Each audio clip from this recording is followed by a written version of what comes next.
And that's how did you go with your first round of flag football last night? Undefeated, bro. What else? No. What else? Dude, let me tell you, I know none of this matters, but about 20 minutes until go time. And then, like I said, it's like every 30, I mean, it's back-to-back games. Like you finish one, you walk to the next field, you start your next one. It's 5-man, and we have 11 guys, and 6 of them hit us up. I mean, 20 minutes before. I'm not going to make it. My old ass did not leave the field for 2 hours straight. Like, I was like, y'all, I can't. These young kids, y'all can't put me in this spot, man. You can't do this. What were you playing? Are you like wide receiver or like a running back, or are the positions the same? Yeah, my homie, he's our quarterback, and he fucking, dude, he'll be like, just run a go. I'm like, bro, you've been telling me that for an hour while your fat ass sits back there and just watches me do it. Like, no, stop, you know? But yeah, so I play wide receiver, and then last night, our rusher wasn't there. Like, all right, in flag, you have one guy that can just rush the quarterback. And he just, I mean, from the time they snap the ball 7 yards back, you just go. And I'm that guy. So you're that guy too. I was gassed. It was bad. I'm going to try and like move this because the sun, like, I need to get a blind in my office. Oh, I can go like that kind of thing. Okay. Oh, we're already recording now. So. Hello and welcome back to the Debrief. Before we dive in, I want to introduce the full team on the line today. I'm Bella, the community manager here at Guilt, and I'm joined as always by our host, Ryan Wolf, and our site lead, Jacob Saffel. Hey. In this episode, we may be discussing digital files and maps on screen, so if you're listening only, we'll do our best to describe things for you. Now, in the latest episode of Guilt, Ryan spoke with Bob Sample and a neighbour to Pie Bun. It's the first time we've really sort of broken down or even said the word serial killer in a long time in relation to Derek Sam. So Ryan, after speaking to that neighbour at Pie Barn and speaking with Bob, where do you sit in relation to Derek Sam and the word serial killer? Yeah, the big question, right? Straight into it. You know, yeah, and you know, like I would say as well, like I felt like on this episode, because, you know, we're getting to near the end of the season too, that it was worth sort of going back over this and really looking at it again. And so this episode felt like a little bit of a pivot and a little bit of a, you know, to what we've been doing. You know, because like I've talked about before, sometimes, you know, you forget some of the things that are known, you know, from the past and the original case, right? And sometimes I think it's important to go back and refresh yourself on that stuff. I think I find it fascinating I guess the sort of concept of the blackout, right? Like the alcohol blackout, and you know, when I was researching this episode more, I think I actually upskilled my knowledge a bit about this because, you know, growing up, you know, in my life, you know, a blackout, as we would describe it, like as a teenager and, you know, as a young man, would be you drink too much and you pass out, and that would be the extent. Then you can't remember anything, right? Not that you'd be functional. You know, I wouldn't like have a blackout and then continue with my night. You know, that's not the way it works. And I thought, well, that's probably my experience is probably how it works for 99% of the population, right? Or no, Bella's shaking her head here. I'm shaking my head. I know people who black out and, you know, they don't do violent things, granted, but yeah, they're upright and walking with no recollection of it. Usually very apologetic the next day. Yeah, well, I mean, that's interesting. I mean, okay, I don't know what percentage of people do this, but I guess it kind of varies both ways, right? So, you know, I think that, you know, when I was going through it and looking at it, and then looking at some of the historical, you know, serial killers, and the fact that, you know, alcohol is actually fairly commonly involved with some of these things, that it can be something that brings down that inhibitor, you know, that lowers the gate, that maybe lets that person out. And I thought, you know, when you're looking back, and it's difficult now, right? Like Bob had mentioned that he says he was sure that Derek was having some beers when Selena went missing, but it was hard to know if he was confused with Jessica or Anne, or if he was actually with Selena. I sort of took it as meaning Selena, but it could be wrong there. But you know, if that were to be true, then we know he was drinking the night Jessica disappeared. I understand he was drinking the night that Anne disappeared at Henry Neal's 40th birthday party. How much he'd been drinking sort of varies depending on who you ask.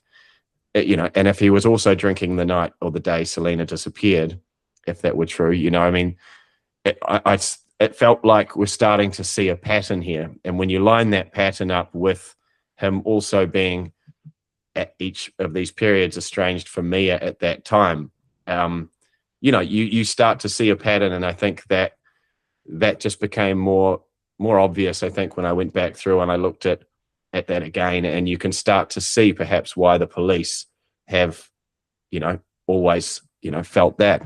And I think at the same time, it's not definitive proof of anything, but I thought it's certainly something that you have to look at, and you can't ignore in light of the fact that I believe, in my opinion, that Derek is responsible for Jessica. So when if we're taking that as a given, you know, and we start comparing the pattern with the other two and the proximity, right? I mean, he's living right in the area of Anne and where Selena was last seen. You know, I think, yeah, I think it was something that, yeah, I found it interesting making that episode and sort of researching it and going over that, and then hearing Bob, you know, and this other person speaking.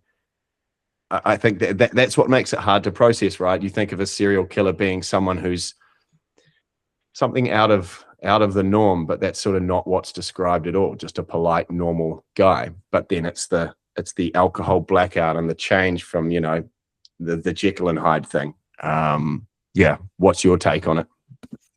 You know, I do have to preface any of my interpretation or takeaways from this episode with I'm not being sympathetic to anyone in prison or anyone that we can all kind of fairly come to the conclusion or you know, Derek Sam probably has some things here that suggest that he had a lot to do with something here. So I definitely don't want to come across as being sympathetic to him or finding anything in what you talked about in these episodes that suggests to me that he's you know, his hands are clean. However, you know, as Bella mentioned earlier, what's crazy is that as you were describing, you know, kind of the difference between what most people consider an alcohol blackout and what we're dealing with here, you know, you can't help but start to really self-reflect a little bit, you know, and go, you know, oh my gosh, like and what's funny is the older I get, you know, and I think we all kind of go through that. The older I get, man, I used to be able to down that much. Like, what's wrong with me now? You know what I mean? And what it made me think of is there's been a couple of instances in my life. You know, I've got 3 kids, and there's definitely been some times where they've said something to me. Hey, you remember when we did that like yesterday or whatever? And we had some people over and I was having some drinks with them. I don't remember what you're talking about. You know what I mean? Yeah. And it really scares you a little bit because like, oh my God, you know, and it really goes, okay, do I have a problem? Like, you know, and so I guess what I'm saying is the line between being coherent and not, and really like, where does the line, it's not a fine line where we know, okay, at this moment, that's when that blackout occurred. You know, it just kind of, depending on your body makeup, depending maybe on what you ate, so many factors go into you kind of crossing that line. So it is a relatable thing. It is something that I can imagine that most of us, if we really think about it, we probably have experienced something similar. Now, that being said, to say that, you know, the most of us have experienced something like that and then killed someone obviously is an extreme thing to think, you know, and so that obviously that's a whole different level here.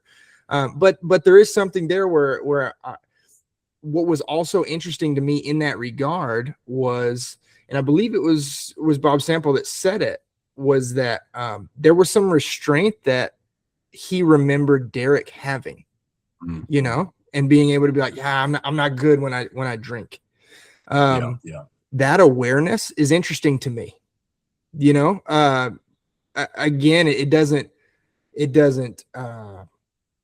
you know, it doesn't suggest that he couldn't have done these things, but it certainly suggests to me that there's a conscience there.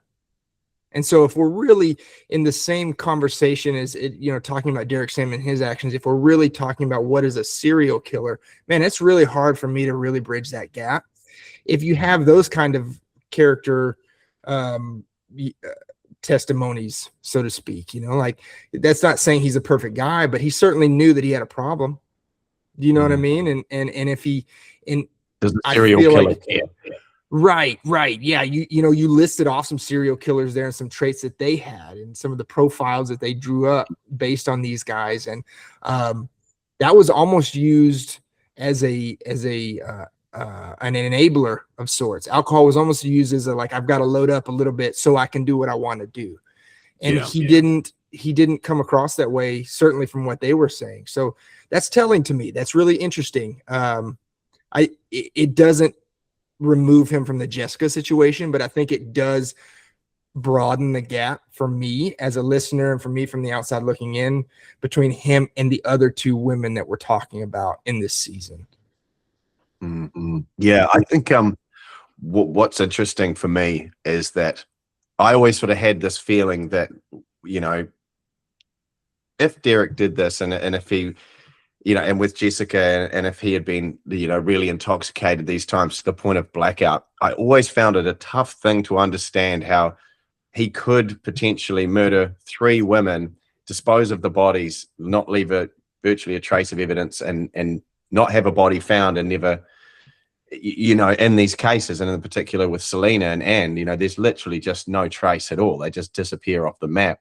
It always felt a hard bridge to get across, that you know, how could a person be blackout drunk and do that? Because I guess my experience is if I'm blackout drunk, I'm on the ground, like I'm not doing anything. But it's interesting, you know, everyone, I guess, yeah, you have a different experience, you know, with alcohol. But I suppose, yeah, it was sort of learning that I suppose that people can be sort of blackout and fully functional, that I found interesting. But you know, exactly, you're right. And I think when I spoke to Bob, that was probably the biggest takeaway I took from that, was that Derek had said, I don't drink because I'm nasty when I drink. That sounds like a person who has restraint and who cares what people think of him, or he cares what he might do. You know, and what he might do could just be anything, just could be being a dickhead, right? So that doesn't sound like normal serial killer behavior. I imagine most serial killers wouldn't be thinking of others. So you know, it's an interesting one, and I felt like with this episode, I felt like it's gonna get different responses. I wanted it to be one of those episodes that sort of challenged people to think about, you know, to listen to everything there and kind of come up with their own mind, right? You hear Bob and you hear the other witness speaking. Those are just 2 people. They're just telling you what they knew, right? I thought it was interesting to put that out there, then to sort of just discuss those sort of stereotypes of serial killers, and then put that in the frame of Derek, and just sort of throw it out there and see where the chips land, and see what people think. So yeah, it's fascinating to me to hear, you know, to hear you speak about it. And I mean, from a female point of view, Bella, what are your thoughts when you hear that? When I hear When you hear that episode and everything as well, because I think, you know, sometimes like Jacob and I might have slightly different opinions on things than what you do. So you've quite often been, you know, the yin to our yang when it's come to things. So, you know, what's your thought in terms of it? You know, the nice guy versus the Jekyll and Hyde. You know, what do you come away from that episode thinking? Or do you come away from the episode thinking, yeah, okay, maybe Ryan's right here, or maybe this does make sense, and that that he could be this guy, or do you come away thinking like, I don't know, like I'm not sold on the alcohol blackout theory thing? I think, I mean, I speak for myself, but probably a lot of our listeners too. Most people I know have unfortunately been affected by that Jekyll and Hyde character, whether it's alcohol, whether it's drugs, whether they're a serial killer, whether it's pre-existing mental deficiencies. I think those people exist, but yeah, what I found really interesting in the episode was when you spoke to the neighbor of Pia Barn, and she was quite compassionate, I think, because maybe she knew Derek Sam a bit better than some of the other people we've spoken to. And, it's only the second time we've heard it, but she did bring in that racism angle again with the other two women. Is it easier to take these two women and just plonk their case on the black fella? Would it be easier? And so, yeah, it's only the second time we've heard that, but yeah, we know there were racial undertones at that time through Australia, but I'm not sure we'll ever know if that was the case with Derek. Well, and that's something that's not specific to Australia. That's you know what I mean? Like here in the States, I mean, that's something that, I mean, and I believe, I don't know that we aired what we talked about, but I remember having a conversation with you guys early on where I was like, do you guys feel like there's a racism piece to this, and what's interesting is the neighbor doesn't just mention the racism. It's the way that she said it that really struck me, was that like it was almost as if people were loaded up waiting for a reason to look at Pia Barn, right, because of that piece. And so, there's two ways to look at that piece of the conversation. One is like, it's totally understandable that people would, it's almost to be expected that people would kind of lean that way. But then there's also the other side of that coin, which is like, that's an easy card to pull. Yeah. You know what I mean? So we have to kind of toe that line a little bit. I think it's an especially easy card to pull if all of the people at Pia Barn did come from these youth institutions, like we know Derek Sam did from up north, it'd be really easy for locals to just, jump on that while they're in our town, etc. So that's a really good point, actually. Yeah, and I mean, I think everybody that's been associated with Pia Barn that you've mentioned in this season, it seems like the common trait with all of them is they were hard people. You know what I mean? And so hard people are easy to look at and go, I don't know about that guy. That doesn't necessarily mean they're bad people. One of the themes we talked about earlier in the season, I think when you talked to, forgive me, I can't remember his name, but it's the guy, we didn't have his voice on the podcast, but we refer to him as the cowboy. Not Dangerous Dave, no. I can't remember off the top of my head, but it was a guy you that mentioned Mark Johnson, and it kind of comes back to me with cowboy culture and the idea that these are hard people but not bad people, and it's how blurry that line can be. They may be hard to communicate with. You may not understand where they come from. You may not understand the hardness behind them, or the gruff outer shell that they have. But that doesn't necessarily mean that it goes all the way to the core. It doesn't necessarily mean that they're bad people. And that's something that's been so interesting, hearing these character witnesses to me specifically about Derek versus Mark Johnson. It seems like a very common perception of Derek was that he was a hard kid, gifted in a lot of ways, but certainly came up rough around the edges. Just kind of his background, the person that he was, the environment that he was in, he just kind of had to be who he was to kind of make it through that.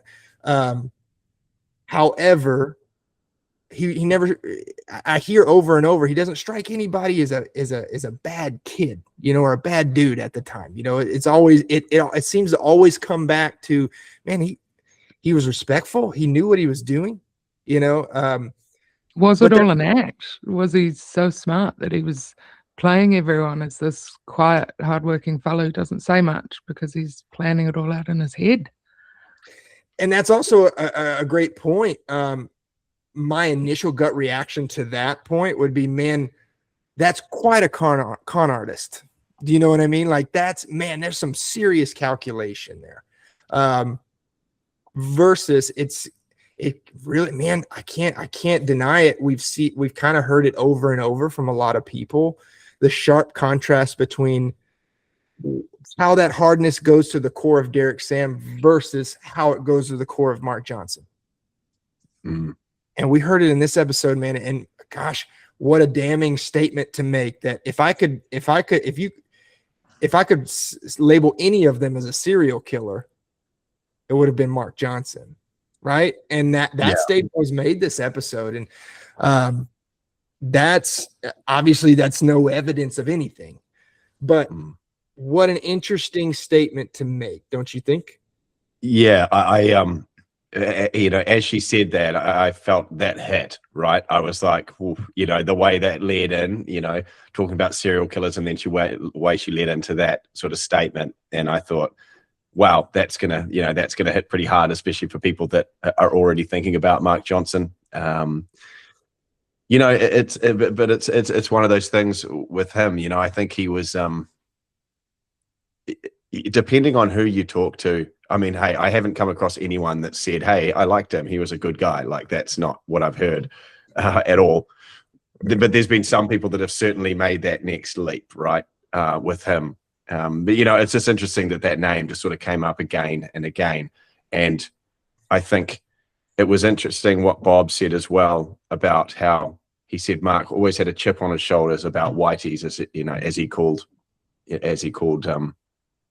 know, obviously European Australians. And it just, you know, there's just something there that sort of hints at, you know, something underlying. And, you know, but again, there's unless police have something that I'm not aware of, there's nothing that points towards him. But, you know, when you are talking about these two other, you know, Anne and Selena disappearing, or Selena. And I mean, the other thing too is that we don't know that they're all connected, right? Like we don't know that for certain. It could just be a hell of a coincidence.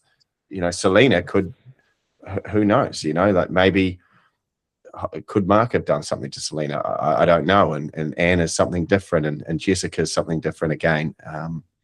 I'm not sure, but yeah, I certainly felt that it hit with the Mark Johnson thing. You know, that's why I added that thing, just a reminder that we don't have any, like, there's no direct evidence that Mark's involved here, but it's certainly interesting. I found it interesting too how Bob, I'd heard that sort of Derek was like, oh, he was kind of like Mark's protege under his wing, and Bob's sort of like, no, that's not true. Like that, you know, and I found, and it's like, okay, that, and I think sometimes this is where rumor can start to fill the place of fact, you know, over time, when people maybe dislike a person, they're like, yeah, well, Derek was, you know, Mark trained him to be what he is, kind of thing.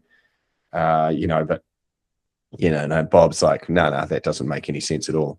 But, and, you know, as well, I think it was kind of interesting to hear Bob talk about, you know, his wife and him going in and seeing Derek, you know, literally, you know, while he's being held, you know. And while I don't know Bob personally, he comes across as someone that's got good character, and surely would consider himself probably a reasonable judge of character himself. And he was, you can sort of sense in him that I think that he was still sort of shocked, and probably at that time shocked.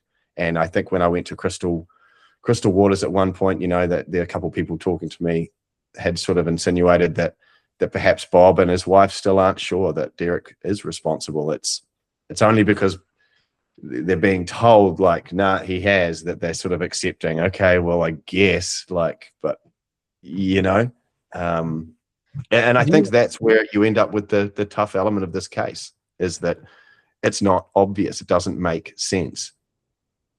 Did you find it interesting? And if I'm remembering correctly, it seemed like he was much more inclined to associate Derek with Selena's case than the others, which was very interesting to me because we have the most questions about hers, right? We have the least amount of information about hers.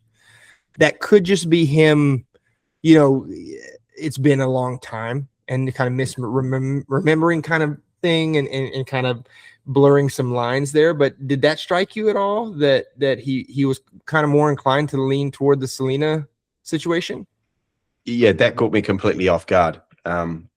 Again, I think perhaps he got confused about who he was talking about. I see someone had sent me through a message today actually saying that their take on it, listening to it, was that perhaps Bob had gotten confused and that he was thinking about Jessica, not Selena, or you know, and maybe I got that wrong, but I took it as being Selena, and it caught me off guard because I'd never heard anyone really have anything to connect Derek other than just sort of stories I'd heard about, you know, that he had maybe driven out of a driveway or what we might have heard from Mark Wright.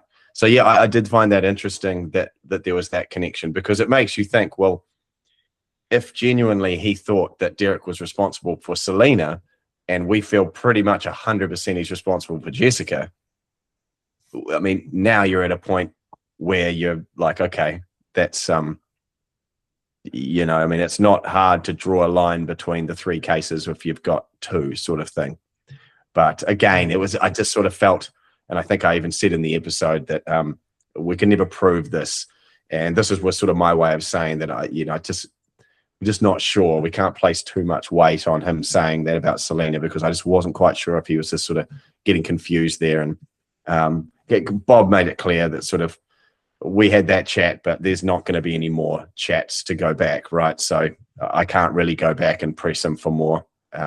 He sort of said, like, I'm done with this thing. I've said my part about it, and that's it. So we're just sort of left with what we've got.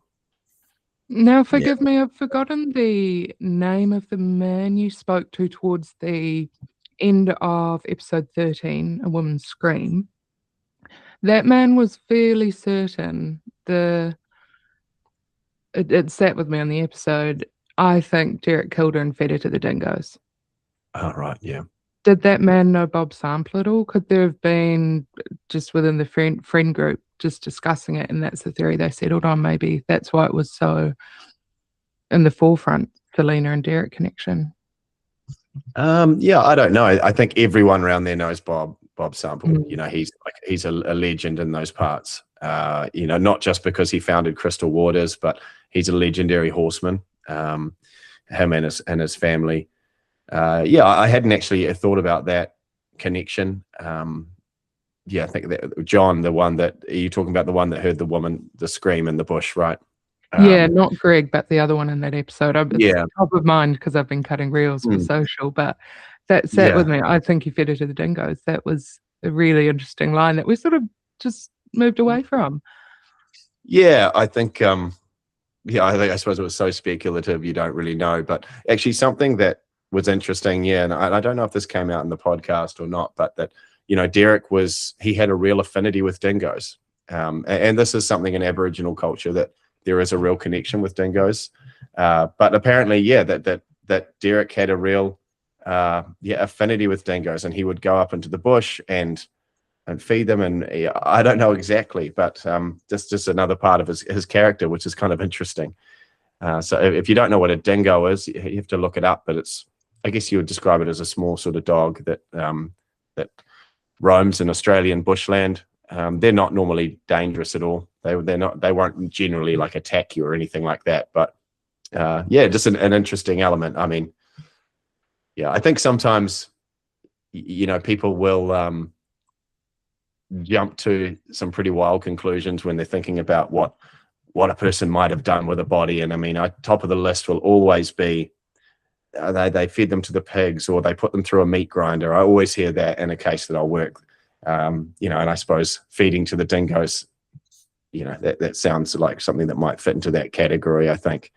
But yeah, no, I hadn't made that connection, but maybe. And to us Americans, I mean, yeah, we only read about dingoes, man.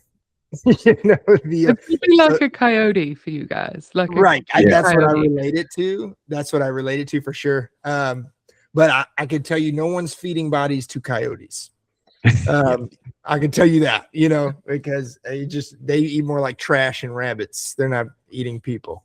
But it's certainly, to me, I remember, I hadn't thought about it since, but you bringing that up, I remember that coming up in the podcast, and I remember thinking like, that's a very just, it's very much like what Ryan is saying, like, put it through a meat grinder, like all of the things that you could, let's do a really like a C movie in Hollywood. How would they dispose of a body? No. And so that I really just dismissed it kind of that way. Yeah, that's why I remembered it, because it was so out the gate. I was like, oh, okay. But yeah, there's little bits like that throughout a lot of our earlier episodes that now looking back at, how far we've come in the investigation, it's like, oh, should I ask Ryan to go back and double check that? So that's where it's really important that we're, having these conversations. So maybe the dingo's nothing.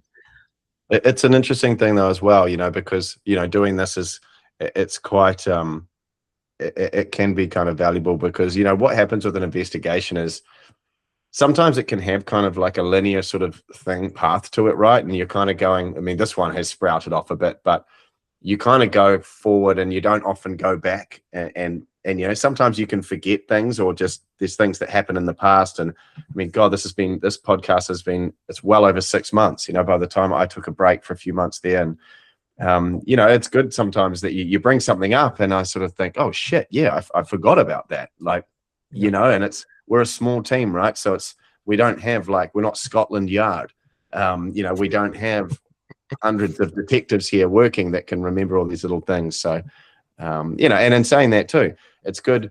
We're getting a lot of emails and through the website recently, just people that are picking up little bits and pieces and sending things through. And, do that, even if you think it's silly, and, send it through, because, there might be something that we might not have noticed. And there was actually something that came through before, which I want to pull up, because I actually thought, oh, this was actually a good idea, and this had not even crossed my mind. And this is our current case with the issue with Frank. And the person just said, if I can find it here, I probably don't need to actually find it. I can probably remember it well enough. Basically, what permit? About what? Sorry, a city permit. No, not that one. No, this one was actually just very simple, but said regarding the potential ambiguity between the years 98 and 99, right? And they said, I know that you looked at the TV guides for 99 and you did find that connection with the Scarlet, the sequel. It could be worth going back and checking 1998, because if you were to find that Gone with the Wind had played in 98, well, that would seemingly confirm that there was a problem with the years, right? That maybe Frank had recalled the wrong year, because he's multiple times mentioned 1998. And I just thought that hadn't actually crossed my mind, and we will definitely do that. So it's little things like that people might pick up on, or just think, send it through. And hey, you might not get a reply every time. Like, we don't reply to everyone that sends something through, but it doesn't mean it hasn't been read. But yeah, that was just something that came through only a few hours ago, I think. So I've got quite a good bit of a good theory questions from Kat. Now, Kat is a Brit in Texas who has family who live near Nambour. So it's all connected. So thank you for writing in, Kat. Just a quick thought about Frank's lead.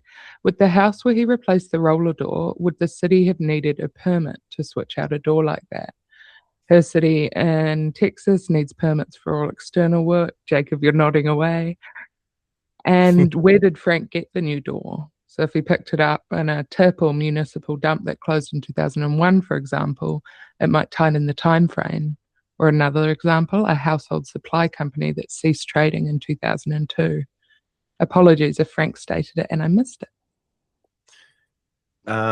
Yeah, I don't know. I would say that I would bloody hope maybe you not don't need a permit to change a garage door. That would be bureaucracy gone mad if that was the case. If that's what's happening in Texas, then wow.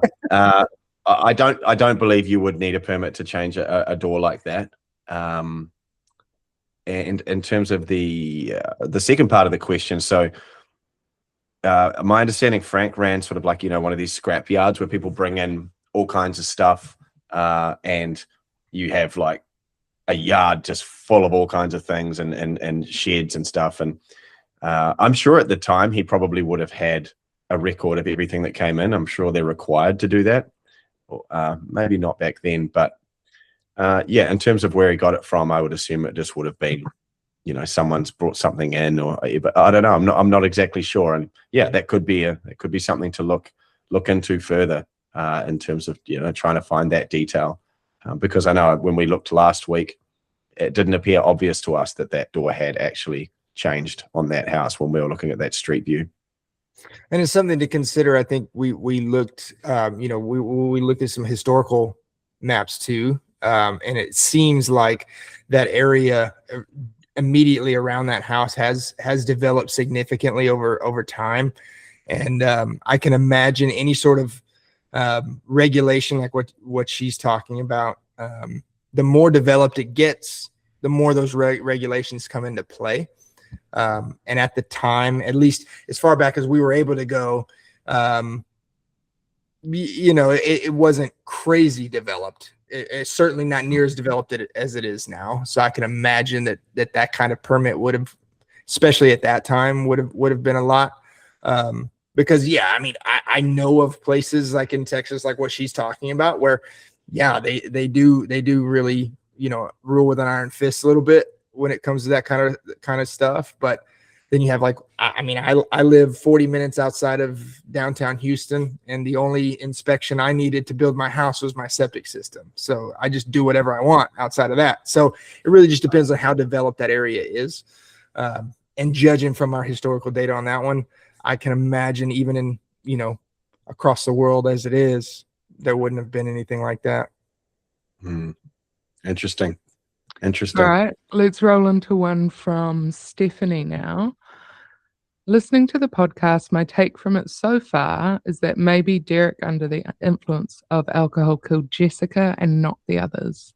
It looks more likely that Gus killed Anne. If Derek is so drunk, he may not remember where he has put her. Is this something that's possible, that the cases aren't connected? Say that last. Sorry, repeat that last little bit. My dog's just barked and I missed it.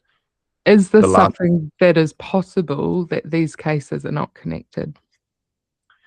We're all nodding our heads for those who aren't watching. I think that's always been my thought, is that it's something that you can't ignore. I wonder if we redid this season, but you came to me and said, I want to do the season 6 about a British backpacker, Selena Bridge, and we had no knowledge of Anne and Jessica. How far through that investigation do you think we would have got before those two girls came into part of the narrative? I suppose, it's I suppose the problem with this case is that since that happened, they've all just sort of become so interconnected that, it would be impossible to get anywhere without knowing, making that connection now. But it's interesting though, right? Yeah. I mean, if Jessica's story had never happened, there certainly would have been, Derek would have never probably been connected to the others, and whether they would have been connected at all, it's hard to say. I think despite, this last episode, that we're referring to today about, Derek being the serial killer and everything, I'm not saying that I necessarily think that's the case. I'm just presenting it as, as something to challenge your thought. But I've always thought that it's quite possible that maybe he isn't responsible for all three. Could it just be coincidence, all in the same area at the same time? And referring to Gus, I think, that we're still sort of pushing that boat out there, and it's still forefront of mind. And until I actually speak to him, which hopefully is going to happen, hopefully not too far away, we feel like we know where he is. Maybe we can get closer to that answer, or at least be nice to hear his voice and hear him answer some questions and just sort of go from there. But I don't know if I answered your question there, Stephanie, but yeah. Well, that comment brings up such an interesting point too, in that, I think we often tie together him not remembering with him lying. Because if I remember correctly, Derek Sams says numerous times, like, I don't remember.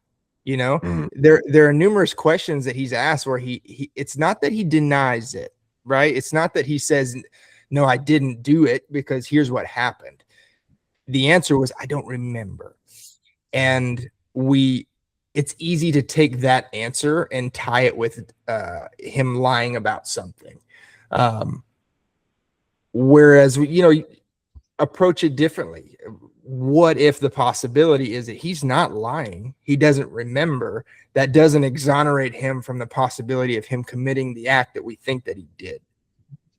However, he may be telling the truth. If you enter the mechanic, so to speak, of these the blackouts and the presence of alcohol, that could be 100% the truth.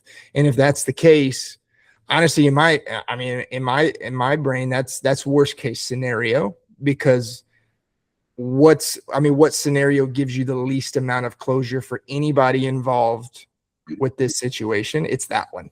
It's that he's guilty, but he doesn't know what happened. So the family gets no closure. There's really no answers.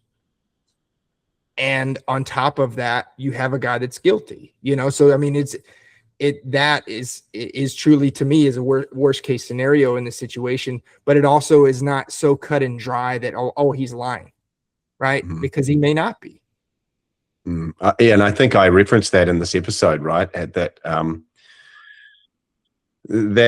presents that possibility that he's not lying if he doesn't remember. And when we go back and we look at some of the evidence, which was Mark Johnson, going around with Derek and driving around the car, and we've spoken about this before, we're sort of relying on what Mark's passed on to police. But if we trust what he said, that Derek was almost trying to help, jog his mind as to what had happened. And if we go back to what we were talking earlier in this episode, is this part of just a big con? And if it is, that's that's a big con. It's some clever stuff that's going on there. And is this what he's capable of, or is it just more likely that maybe he is telling the truth and he can't remember? And you're so right, man. You just hit that nail right on the head. Is that it leaves everything in the worst possible place in terms of family closure. I couldn't imagine being family in that position, and that's what you're left with a guilty party that can't tell you anything because they don't know, and you'd almost feel annoyed that because they don't know, they can't even suffer for what they did in a way, right? Because they don't even know. It's like, I just feel like that would be the most frustrating thing to deal with in so many ways, because so many people, they kind of want the person who's responsible to suffer in a way. And, I don't know. That's just my thought. But that's such a good point to make. It's something we forget sometimes is, just where this leaves the families of victims. She did bring up a good point too. And that's a great question that I'd like to pose you is, what was your entry point? It feels like something that probably should have been asked in our very first debrief, right? But what was your entry point to this season? Did you dive into this season already being aware of all three cases? Did you hear about one and that kind of led you to the others? What was that? How did that work? Yeah. So, good question. So I'll put my hand up and say I had no idea of any of these cases. So I think it was the end of, must have been the last season, I suppose, end of the Dave Devan season. I'd sort of I think I put the feelers out. Is anyone aware of any cases? Could be anywhere. And a lot of people got hold of me, and a few people messaged about these cases, and that someone sent through an email basically saying, hey, over here in Queensland, we've got these cases that 3 women could be connected, but they've all disappeared. There's a guy who went away for it. sort of thing for one of them. And, and so of course I had a quick look, and I remember sitting at home and having a look, and then walking through to my wife next door, and I was like, just to bounce off her a bit, and I was like, this is actually really quite interesting. It reminded me a lot in a way of season 3 of the podcast, where you had a guy that's gone away for it, says he didn't do it, body's not found, that kind of thing. And just from that, did a bit more research, and then decided I was interested in it. And then I reached out, I think, to Tammy at the time, Jessica's sister, and which is always the first thing I do these days, is try and contact family. And I don't want to go ahead with a case if family don't want it to happen. And that was my entry. So really, I came into this just knowing absolutely nothing from the very get-go. And I think in some ways that's the best way you can come in. You've got no bias at all. You can really look at it with a fresh set of eyes, genuinely. I've never read an article in my life. I've never seen it in the news. I've got no preconception of this case. So yeah, that was my entry to it. But we did enter with the bias that the 3 women were linked. Well, I mean, I suppose you could say that is the bias, right? That they are linked. Yeah. So I mean, I guess the bias was, though, I mean, at the time, from just before I started, I knew nothing of it, and then obviously reading the articles. But I mean, you're right. We did start with that bias. So coming in, assuming that they were linked because that's what we were being told. That's what we're being told through articles. So no, you're right. There was a bias there. But I would say, for me personally, despite that sort of being there, I think I came in with an open mind from the start, that I was willing to, to at least accept the possibility that perhaps something was wrong, and that there could be another alternative here. And, I sort of feel like, as happens in these things, you kind of flip-flop around as you go through, as people come forward and there's new evidence. And that's why I think it's important to sometimes jump back, like we did in this episode and a previous episode, to go back and refresh on some of the original evidence and some of the theories the police have. Yeah. I mean, I think it's probably, I really feel like it's probably best practice to kind of, I don't know how else you would do it, but if not, to go back and kind of, you naturally inherit the bias that law enforcement may have given you, but that being said, between the episodes that you did you did, Ryan, in your investigation, coupled with the emergence of this debrief, I think it's safe to say we've challenged that bias quite a bit. And we've got some of the season left to go, but I think it's safe to say we've certainly put that bias to the test, not just in kind of our gut reactions and hearing from listeners, but I mean, you've done the legwork on that bias, and you've really tested that. And you've heard from what's been really great for me in terms of really kind of carving out these 3 very distinct circumstances and these very distinct cases, is that we heard from people, a healthy amount of people surrounding all 3 of them. And they each naturally bring their own bias, with each of them challenging one another. So, and that's kind of the nature of an investigative podcast. An investigation in and of itself is that you kind of have to let those biases kind of work against each other and fight each other. And you just kind of observe and let that kind of naturally run its course. And where you land, you land. And I feel like this investigation has been a great example of that. Yeah. Well said. Yeah. All right, let's jump into a question from Emma. Now we're going to head back to Frank's house, season 6, episode 26. Frank mentions a gatepost painted Mission Brown in paint supplied by himself. Looking at the most recent 2021 Street View, I can't see any gate, let alone a brown one, unless this was located at the back of the property. So, Ryan, you've been there recently. What's the goss? Yeah. So this is something I saw that comment come in there, and I remember Frank mentioning that there is a post there. I think I'm just jumping on Google Maps now while I quickly do this. we'll make this the last question for today. So because of that, we'll jump in here, Urbucker Road, and we probably could have been doing this on the stream. Do you want to pull it? Have you got it on there that you could pull up, Bella? Yep. 59 Urbucker Road. Because it's a good, yeah. I mean, Frank mentions that, yeah, there's a post. Now, I understand that there is a post there. Let's have a look.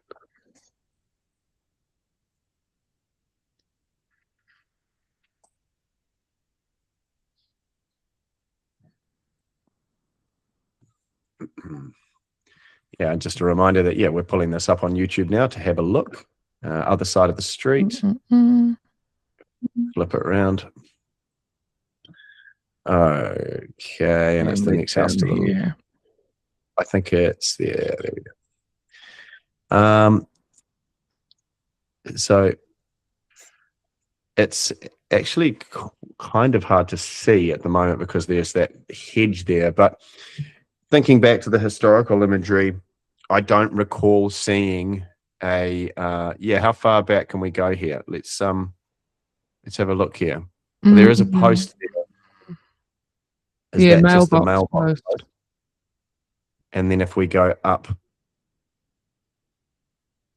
yeah, that's probably a clearer one. Let's stick with this one. Stick with the 2010, and then you go back up the street that way a little bit more, higher, yeah, to the left. Yeah, and then look back in that way. You know, and that's you know, we're looking at a 2010 view now, which is obviously some years after the fact.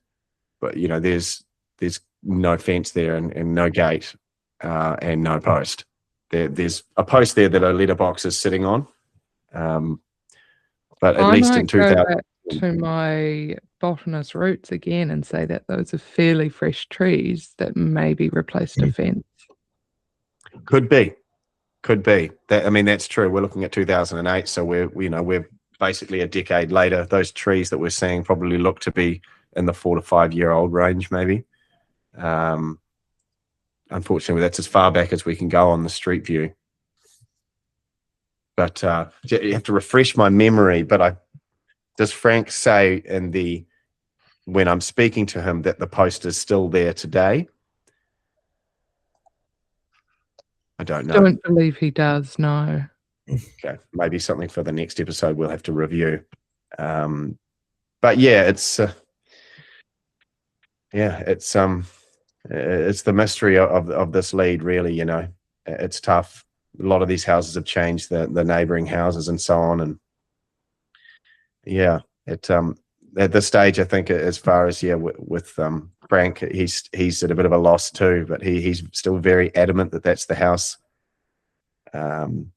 Yeah, it's. Well, I didn't realize the most recent image we have of this is literally probably less than a month ago. This one just very came recent up since our last episode. So you can't even see down the back of the property. Yes. Tree growth. Yeah. Whereas in 2010, you could see all the way down. Yeah. But, you know, even then, so March 226, we can see if we go down one more, we can see that carport has still not changed. Yeah. No. Still looks the same, that roller door. Yeah. Yeah.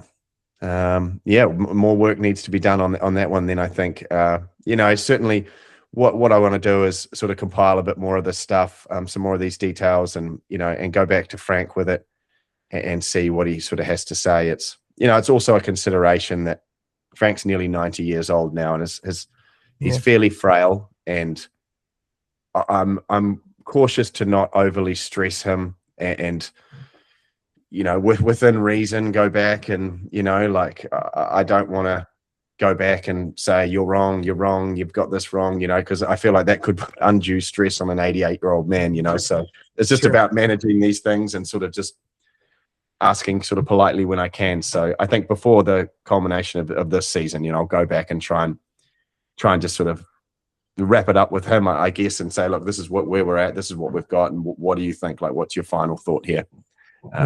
Yeah. All right, I guys. think he's certainly added a lot of conversation. Oh you know. yeah. There's no doubt about that. And I mean, I believe him. I believe his story, and I believe that this has happened. It's just the questions around when it's happened and exactly where is the mystery, I think. Right. Thank you very much, guys.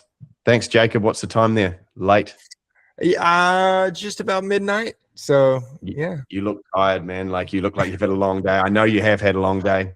I mean, I don't want you to black out from tiredness, Jacob. No, can't let that happen. Can't let that happen. All right. Thanks so much, guys. And remember, if you're a Brevity Plus subscriber, don't forget to head over to the War Room at theguiltpodcast.com. There you can see our interactive map that we pulled up today, as well as Ryan's video diaries relating to this discussion.